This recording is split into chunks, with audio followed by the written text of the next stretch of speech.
Proyek yang paling tidak mungkin dikerjakan sampai akhir masa jabatan walaupun ditambah 1 kali lagi hingga 3 masa jabatan adalah tidak mungkin jadi atau tidak mungkin bisa membangun ibu kota baru di Penajam, Kalimantan Timur. Ada lagi yang sulit dilaksanakan, yaitu membangunnya mungkin bisa, namun ruhnya tidak akan dapat. Ruh atau semangat mengapa penduduk pindah ke Penajam Kaltim, ibu kota yang katanya kota baru tersebut. Pertanyaan sederhana, apa karena pekerjaan? Cukup memindahkan manusia ke tempat yang baru. Dalam catatan sejarah umat manusia, migrasi perpindahan tempat hidup adalah karena harapan hidup lebih baik dari tempat yang lama. Lebih baik, lebih mudah, lebih aman, lebih sehat, dan banyak lagi semangat hidup yang akan didapat karena harapan baru. Sekarang, harapan apa yang bisa didapat di sana? Seperti banyak yang komentar, kalau begini-begini aja cara kelolaan negaranya, gua pindah ke negara lain aja nih, gua tinggalin dulu nih Indonesia. Ada banyak kalimat itu terdengar oleh kita beberapa tahun ini karena sesaknya, sulitnya mencari kemakmuran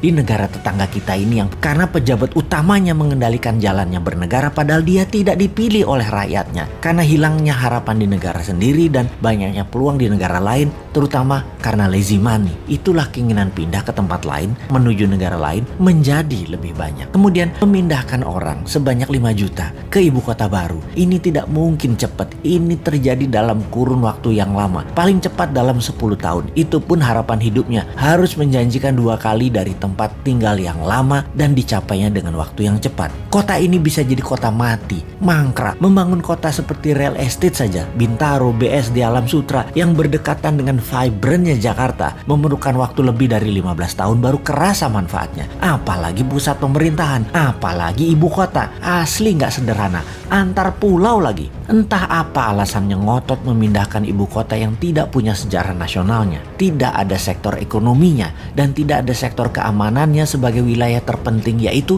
ibu kota. Pangkalan militer harusnya dibangun terlebih dahulu agar kalau ada serangan dari utara, dari Malaysia, Tiongkok, Filipina bisa diintercept oleh radar, peluru kendali, dan jet tempur yang pangkalannya harusnya di sekitar utara Penajam, bisa di Balikpapan atau Samarinda. Kekuatan tempurnya harus naik 10 kali lipat dari kekuatan militer sekarang yang ada di Kalimantan Timur. Dan dari pemikiran calon presiden 2024 yang saat ini menjabat Menhan, kayaknya nggak ada agenda melindungi ibu kota baru Penajam dianggarkan dan direncanakan dalam buku putih Kemhan sampai tahun 2024. Banyak orang jadi meragukan kemampuannya mengelola negara secara utuh ke depannya. Yang paling berat adalah strategi keuangan pemerintah ala kelolaan sekarang yang selalu berhutang itu. Hutang kalau untuk hal yang produktif masih mending. Membangun ibu kota itu produktifnya di mana?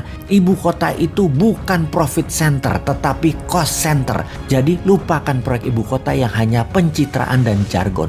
20 tahun gak akan kelar dan pemimpin 2024 nanti dari Newman tidak akan meneruskan proyek tidak produktif ini. Pasti kita punya rencana lain yang jauh lebih produktif dan jauh lebih powerful. Saran aja nih Pak, saran, ngapunten loh ya, hanya saran. Lebih baik 3 tahun ini tidak usah bangun-bangun baru yang kesannya megah-megahan. Bagaimana memikirkan dan melakukan tindakan yang produktif mengurangi hutang yang selama 5 tahun kemarin hampir ngutang terus sebanyak 5.000 triliun bisa lunas nanti di akhir masa jabatan. 3 tahun ke depan itu lunasi. Biar pemimpin ke depan ringan menjalankan strategi bernegara untuk Indonesia menjadi negara superpower tahun 2045. Jangan minta jabatan 3 kali deh solusinya.